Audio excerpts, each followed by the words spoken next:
The research vessel Starseeker drifted silently through the cold void near Jupiter's orbit.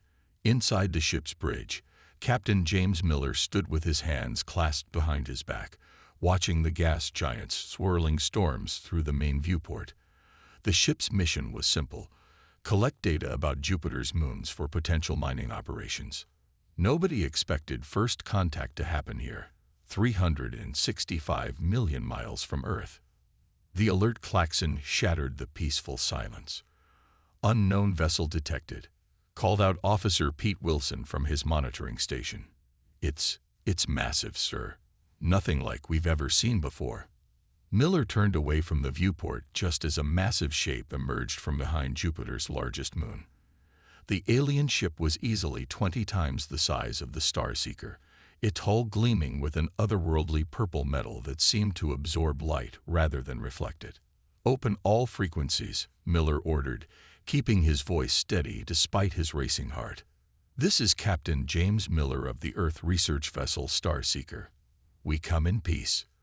The response came instantly, a beam of light that swept across the bridge, scanning every crew member.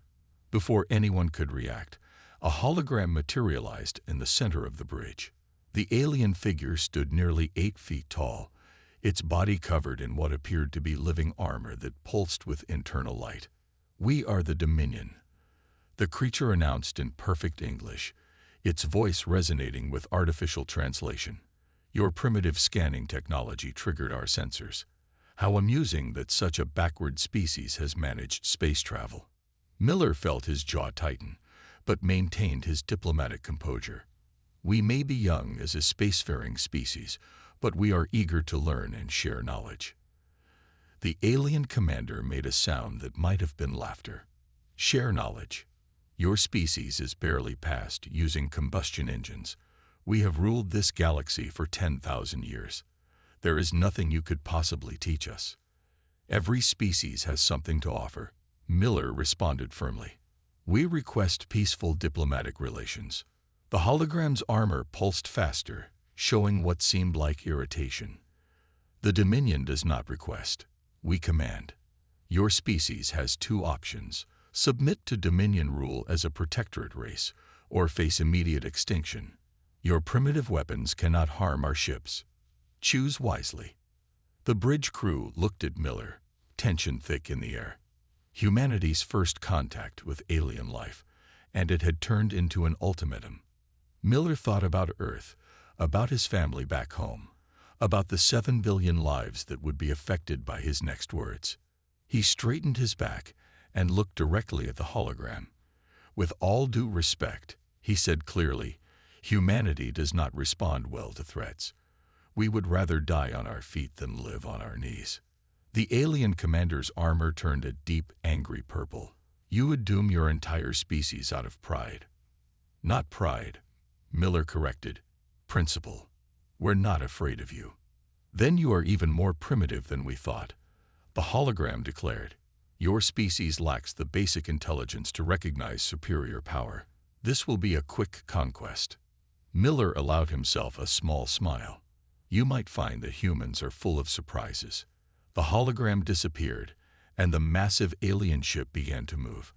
Officer Wilson's console lit up with warnings. "They're charging weapons.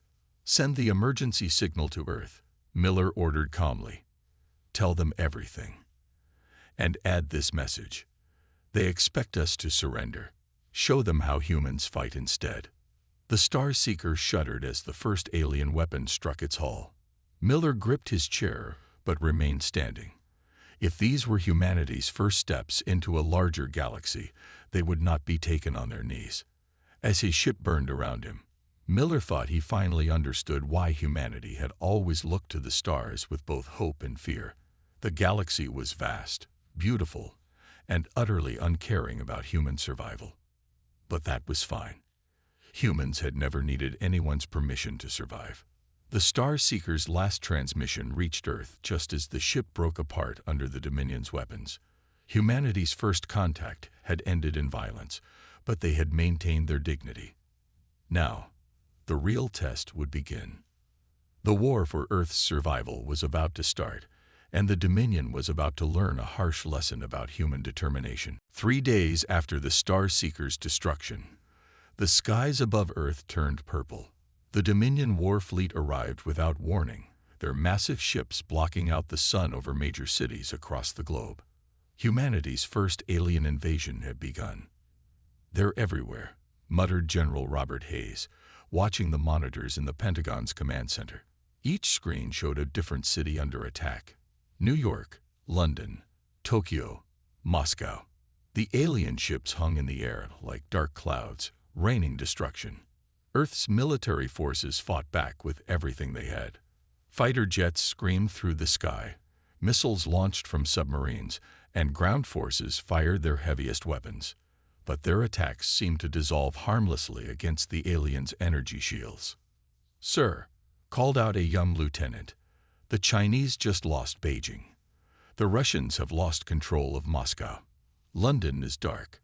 Our forces in New York are—" He paused, swallowing hard. "They're gone, sir." Hayes clenched his fists. 6 hours. In just 6 hours, the most powerful militaries on Earth had been reduced to scattered remnants. But something wasn't right. The Dominion wasn't pressing their advantage to wipe out humanity completely. "They're testing us," Hayes realized. "They're waiting for us to break, to surrender." A massive explosion rocked the Pentagon. Alarms blared as smoke filled the command center. Through the chaos, Hayes grabbed the global broadcast system microphone. His message would reach every surviving military and civilian communication device on Earth. To all survivors, he spoke firmly, "This is General Hayes. The Dominion expects us to give up, to kneel, to surrender." He paused as another explosion shook the building. "Show them what humans do instead." Across the world, something extraordinary began to happen. In the ruins of Tokyo, a badly wounded police officer named Tanaka pulled 3 civilians from a collapsed building, ignoring the severe burns covering his body. When Dominion ground forces approached, he stood his ground with only a standard pistol, buying time for the civilians to escape. In the smoking crater that was once downtown London, a group of survivors led by Army Captain Mary Brooks transformed the underground into a resistance base. Even with a broken arm and shrapnel in her leg, Brooks organized rescue missions, saving hundreds. The Dominion warriors were confused. Their sensors showed fatal injuries among many human fighters, yet these humans kept moving, kept fighting, kept saving others. It made no logical sense. In what remained of New York, a small group of Marines found themselves trapped in the ruins of a hospital. Their commander was dead, half their weapons were destroyed, and most were injured. The Dominion expected them to surrender. Instead, they fortified their position and began rescuing civilians from the surrounding blocks. A Dominion warrior approached under a flag of truce, its living armor glowing with puzzlement. "Your injuries are severe," it stated to the Marine unit's medic, who was treating patients despite a deep gash in his side. "Your fight is hopeless. Why do you continue?" The medic, Tom Foster, didn't look up from bandaging a civilian's wound. "Because others need help," he said simply. "Pain doesn't change that." The warrior retreated, disturbed by such incomprehensible behavior. By the end of the first day, the Dominion had destroyed most of Earth's major military installations and government centers. But instead of finding a broken, surrendering species, they found thousands of small resistance groups forming. Injured humans helping others, wounded soldiers still fighting, civilians with no military training standing up to alien warriors. In their command ship high above Earth, the Dominion leaders watched with growing concern. Their tactical computers showed that victory was certain, that humanity had no chance of winning. Yet the humans fought on. "They don't understand," one Dominion commander said to another. "Their bodies are breaking, but they keep fighting. How can they not understand they're defeated?" Below them, in the burning ruins of Earth's cities, humans continued to prove them wrong. The Dominion had started this war expecting a quick surrender. Instead, they had awakened something they didn't understand: human determination. The real war was just beginning. Dr. Alice Reed stood in the hidden underground lab, studying the dead Dominion warrior on her examination table. After 2 weeks of brutal invasion, this was their first chance to understand their enemy. The warrior's living armor had stopped pulsing, revealing the creature beneath. "Fascinating," she muttered, recording her findings. "Their entire nervous system is connected to their armor. But look at this muscle structure. They're built to win quick fights. No endurance adaptations at all." Next to her, Professor Mike Brown analyzed the alien's broken helmet. "Their technology is incredible," he said, "but their biology tells a different story. They evolved as pack hunters, like wolves. When they meet stronger prey, their instinct is to retreat and try again later." A soldier burst into the lab. "Doctor, we captured something else, a working data tablet from their ship." Reed and Brown spent the next 12 hours decoding the alien database. What they found changed everything. "General Hayes needs to see this immediately," Reed said, gathering their findings. In what remained of the Pentagon's underground bunker, Hayes listened as Reed explained. The holographic projector showed images from the alien database. "The Dominion species developed on a world with massive predators," Reed explained. "They survived by having perfect coordination in their hunting packs. Their entire society is built on this principle: strike hard, and if you can't win quickly, retreat and regroup." Brown stepped forward. "Their biology can't handle prolonged fights. They have no concept of fighting through fatal wounds. In their entire history, they've never met a species that keeps fighting after being seriously injured." Hayes leaned forward. "How does this help us?" Reed's eyes lit up. "Their psychology is breaking. Look at these medical reports from their warriors." She brought up new images. "Their soldiers are suffering severe mental trauma from watching humans fight while mortally wounded. It goes against everything they understand about warfare." "There's more," Brown added. "Their living armor reads their emotional state. When they feel fear or confusion, their entire unit knows it. The trauma is spreading through their ranks like a virus." Suddenly, alarms blared. A young sergeant rushed in. "Sir, the Dominion is attacking our Chicago bunker." Hayes activated the command screen. The hidden bunker in Chicago housed 500 survivors, including many wounded from previous battles. The Dominion had found them. But as they watched, something extraordinary happened. The bunker's defenders, many critically injured, met the Dominion attack head-on. The alien warriors faltered when they saw humans with severe burns still manning gun positions, soldiers with broken bones charging their lines, medics treating the wounded while bleeding themselves. "Look at their armor," Reed pointed excitedly. "It's pulsing erratically. They're panicking." The Dominion forces retreated after just 30 minutes, leaving behind weapons and equipment, something they had never done before. "They're not just retreating," Brown said, studying the sensor data. "They're running away. Our wounded defenders terrify them more than an army at full strength would have." Hayes smiled for the first time in weeks. "Send word to all resistance groups. I want every able human fighter paired with our wounded who can still fight. Let's show the Dominion what real strength looks like." In the following days, the resistance adopted new tactics. Wounded fighters took visible positions in their defenses. Injured soldiers led charges against Dominion positions. The aliens' confusion turned to fear, their coordinated attacks becoming increasingly disorganized. In their ships above Earth, the Dominion commanders received disturbing reports. Videos spread through their ranks showing humans fighting with injuries that should have been fatal. Their warriors began hesitating before each attack, their living armor betraying their growing terror. "They are violating the natural order," one commander reported to their high command. "We shoot them, break them, burn them, and still they fight. How do we defeat an enemy that doesn't know they're defeated?" The answer was becoming clear to the Dominion, though they couldn't accept it yet. Humanity's greatest weapon wasn't their guns or their tactics.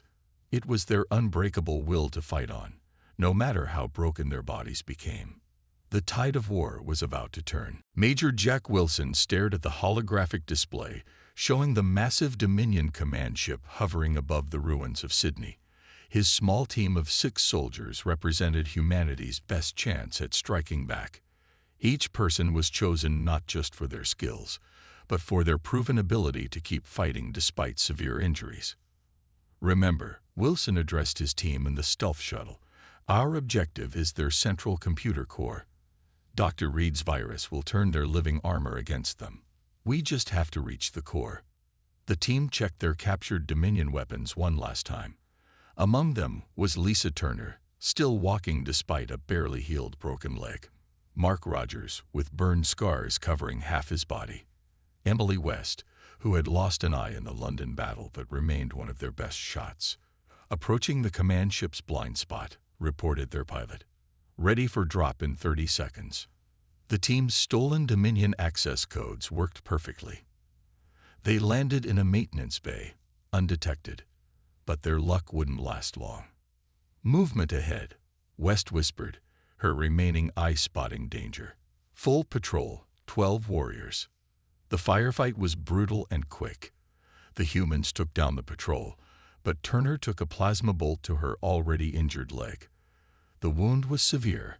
A normal soldier would have retreated. Go, Turner said, setting up a defensive position. I'll keep our exit route clear. Wilson knew arguing would waste time. He'd seen that look before, the pure human determination that had been terrifying the Dominion for weeks. The remaining 5 pushed deeper into the ship. They encountered increasingly heavy resistance. Rogers took a hit that burned through his armor, adding fresh burns to his scared body. He kept firing. 3 levels from the computer core, they ran into an elite Dominion Guard unit. The aliens' armor pulsed with confidence at first, until they saw West take a direct hit and keep fighting. Rogers advanced through their fire despite his wounds, Wilson continuing to lead despite bleeding from multiple injuries. The Dominion warriors' armor began pulsing erratically, showing their growing fear. These humans simply wouldn't stop. Their fear is spreading through the whole ship, West reported, watching the aliens' armor patterns. The whole command crew knows we're coming. 2 more levels up, they lost Rogers to a heavy weapons emplacement. But he took out the position and 20 Dominion warriors with his last grenade, grinning through his burns until the end. Core level, Wilson gasped, pressing a hand against his bleeding side. Only he and West remained, both barely standing. The core room doors were ahead, guarded by the ship's commander and its elite personal guard. The commander stepped forward, its armor swirling with confusion. "You are dying," it stated. "Your injuries are fatal. Combat should be impossible in your condition." Wilson smiled, blood on his teeth. "Then I guess impossible is what humans do best." West fired first, taking down 2 guards. Wilson charged forward, his body running on pure determination. The Dominion warriors' armor showed their terror as these mortally wounded humans continued their attack. The fight was short and vicious. When it ended, Wilson crawled to the core access panel, leaving a trail of blood. His shaking hands planted Dr. Reed's virus device. "Core secured," he reported through broken ribs. "Virus uploading." Throughout the massive ship, the Dominion's living armor began turning against them. The virus spread through their neural networks, telling their armor that its wearers were compromised by fear. The entire command ship fell into chaos. On Earth, resistance groups watched in amazement as the massive ship's weapons powered down. The Dominion's entire command structure was collapsing. Back in the maintenance bay, Turner had survived, surrounded by dozens of fallen Dominion warriors. She watched through pain-blurred eyes as the ship's systems shut down one by one. The mission was a success, though it cost them dearly. But more importantly, it proved something crucial. Humanity had found the Dominion's weakness: their perfect coordination, their living armor, their pack mentality. It all fell apart when faced with humans who simply refused to quit. The war wasn't over, but for the first time since the invasion began, humanity had real hope. The Dominion was learning a painful lesson. Sometimes the strongest warrior isn't the one who hits hardest, but the one who never stops getting back up. First Observer Gray stood before the Dominion High Council, its living armor pulsing with distress as it presented its findings. The massive council chamber, aboard their last remaining command ship, felt suffocating. The human problem has become critical, Gray reported, displaying holographic battle footage. Our warriors are experiencing mass psychological breakdown. They no longer believe victory is possible. The footage showed a human soldier fighting with a shattered arm. Another clip displayed a wounded police officer protecting civilians despite severe burns. Each image made the council members' armor pulse with unease. Impossible, rumbled High Commander Stoneheart. They are primitive. Their bodies are fragile. How can they continue? Gray played the most disturbing recording yet. A lone human defender holding a mountain pass against an entire Dominion attack force. The human's legs were crushed, but he kept fighting for 6 hours, destroying 12 assault vehicles before falling. Our warriors fled the field that day, Gray said quietly. They reported that the human's eyes showed no defeat, even in death. This story has spread through our ranks like a plague.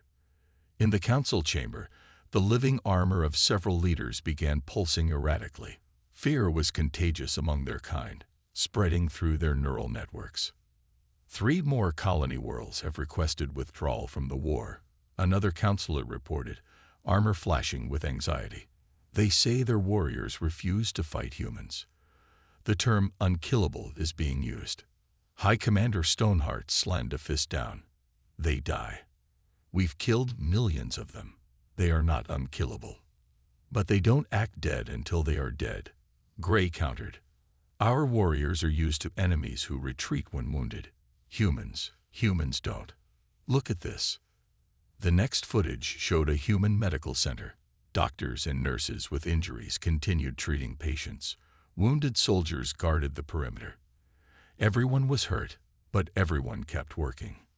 We found this text in their information networks. Gray continued, "Rest when you're dead. At first, we thought it was a joke. Now we understand. It's their way of life." Reports flooded in from Earth's battlefields. Dominion warriors were retreating from fights they should have won. Their living armor betrayed their fear, affecting entire units at once. The humans had noticed this weakness and were exploiting it. In Australia, resistance fighters began putting their most injured soldiers on the front lines. The sight of humans fighting through mortal wounds caused entire Dominion battalions to break ranks and flee. In the American Midwest, a group of farmers with hunting rifles and terrible injuries held off a Dominion assault force. The aliens' armor pulsed with such terror that their vehicles crashed into each other during the retreat. Our warriors are coming up with excuses to avoid combat. A field commander's report read, "They say humans cannot be predicted, cannot be broken." One soldier reported seeing a human smile at him while bleeding out. Smile. The psychological damage to our troops is severe. The council chamber erupted in argument. Their species had ruled the galaxy through perfect coordination and superior technology. But against humans, these advantages meant nothing. How do you break the spirit of a species that doesn't know how to break? The humans have a saying, Gray added grimly. Where there's a will, there's a way. We never understood what that meant until now. They will find a way to keep fighting as long as they have the will to do so. And their will seems infinite. High Commander Stoneheart's armor pulsed with the first signs of fear. Can this infection of terror be contained? No, Gray replied. The stories spread faster than we can suppress them. A human defender fought for 3 hours after their heart stopped beating. A wounded mother lifted a fallen battle tank to save her child. The more we try to break them, the stronger their resolve becomes. The council chamber fell silent. For the first time in 10,000 years of Dominion rule, they faced an enemy they couldn't understand. And in their society, what couldn't be understood was feared. The humans had achieved what no other species had managed. They had made the Dominion afraid. Commander Brightshield felt the fear pulsing through his living armor as he faced his own warriors. The Earth city below them, once known as Paris, lay in ruins, but the humans still held it, refusing to surrender despite overwhelming odds. "Attack formation," he ordered his troops. None of them moved. "No," said one warrior, armor glowing with defiance. "We won't fight them anymore." The rebellion that had been brewing for weeks finally erupted. Throughout the Dominion fleet, warriors were laying down their weapons. The stories of human resilience had broken their will to fight. Down in the ruins of Paris, General Hayes received the most unusual transmission of his career. "Sir," his communications officer called out, "the Dominion ships, they're fighting each other." Hayes watched through binoculars as Dominion vessels exchanged fire above the city. Their perfect formation dissolved into chaos. "Send word to all resistance groups," he ordered. "The enemy is destroying itself. Press the advantage." On the Dominion command ship, High Commander Stoneheart faced a full rebellion. "Cowards," he roared at his bridge crew. "They are just humans. Primitive, weak humans. Weak," responded his second-in-command, armor pulsing with new understanding. "Let me show you what these weak humans did yesterday." The main screen lit up with footage from a recent battle. A human supply convoy had been ambushed by Dominion forces. The humans were outnumbered, outgunned, and many were already wounded. In the past, this would have meant certain defeat. Instead, the convoy's defenders fought back with impossible determination. The video showed a human medic, bleeding heavily from a chest wound, running through enemy fire to reach injured comrades. A driver with a broken arm still managed to ram a Dominion tank off the road. The convoy's commander, despite severe plasma burns, coordinated a perfect defense that drove off the attackers. "These are not the actions of a weak species," the second-in-command declared. "We were wrong about them. All of us were wrong." Throughout the Dominion fleet, similar scenes played out. Warriors who had been raised from birth to believe in their superiority were faced with undeniable evidence of humanity's strength. Not strength of technology or numbers, but strength of spirit. "Look at this," one warrior showed another. The screen displayed a human resistance fighter named John Cooper. Cooper had lost both legs to a Dominion attack 2 weeks earlier. Yesterday, he had dragged himself 2 miles through rubble to warn his comrades of an incoming assault, saving hundreds of lives. "How can we call ourselves superior?" the warrior asked. "When we retreat from pain, they embrace. When we flee from battles, they fight while dying." The revolution spread like wildfire through the Dominion ranks. Their living armor, designed to share tactical information, instead shared stories of human courage. Each tale of human resilience sparked more rebellion. In orbit above Earth, ships began powering down their weapons. Warriors refused to fire on human positions.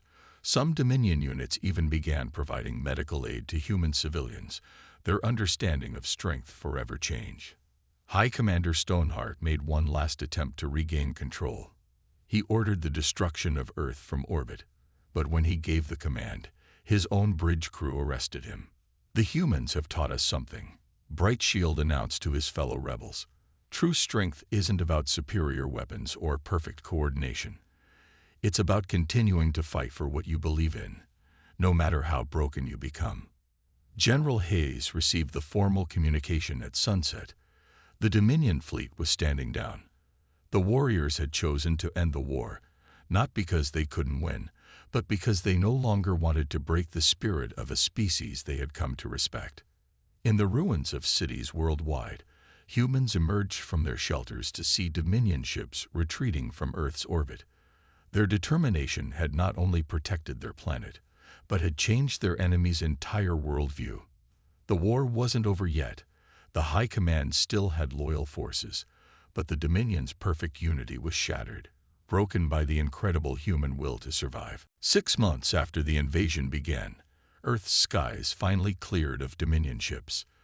In the ruins of New York, General Hayes stood with both human and Dominion representatives, preparing to sign the official peace treaty. The cost had been enormous, but humanity had survived. "Before we sign," Hayes said to the Dominion peace delegation, "I have one question.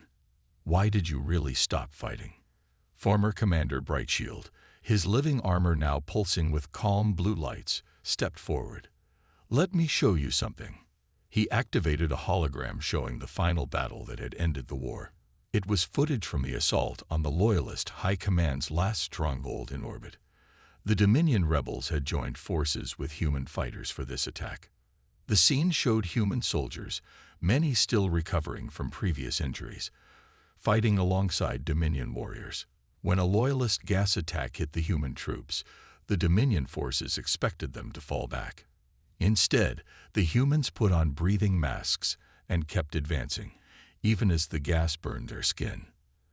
At that moment, Brightshield explained, even the last loyal warriors understood. Their armor showed their fear, then their respect, and finally their surrender. High Commander Stoneheart and the loyal forces had been captured. Their final transmission became famous throughout the galaxy. "They are not primitive. They are not weak. They are something we never understood until now. They are unbreakable." In the months that followed, Earth began to rebuild.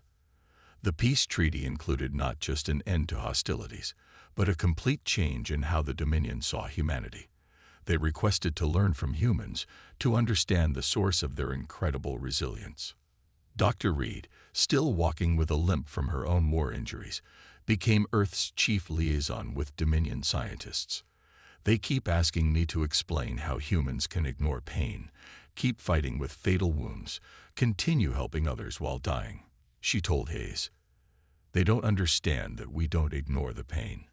We simply choose to push through it."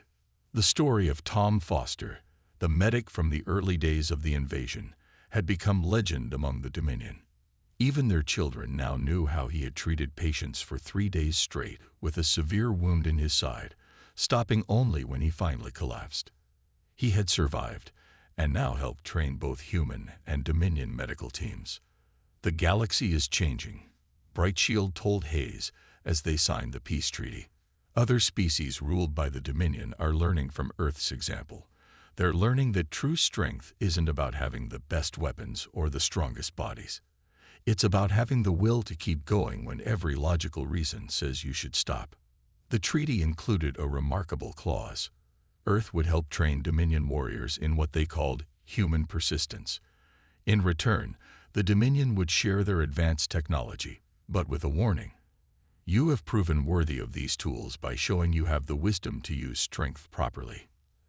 As the signing ceremony ended, a group of human children ran past the delegation, playing in the ruins. Some had lost homes, some had lost family, but all of them showed the same unbreakable spirit that had won the war. They were already rebuilding, healing, moving forward. "That's what terrified us most," Brightshield admitted, watching the children. "Not your weapons or your tactics, but your ability to remain hopeful even in darkness. To keep fighting even when broken. To smile in the face of death itself." Hayes looked out over his battered but unbroken world. Humans were already rebuilding their cities, stronger than before. The invasion had taken much from Earth, but it had given humanity something invaluable: the knowledge that they could face any challenge and survive. "Welcome to Earth," Hayes said to the Dominion delegation, "where we've made a habit of doing the impossible." Above them, the sky was clear and blue, no longer darkened by war. Humanity had earned their place among the stars not through superior firepower, but through sheer, unbreakable determination. The galaxy would never be the same.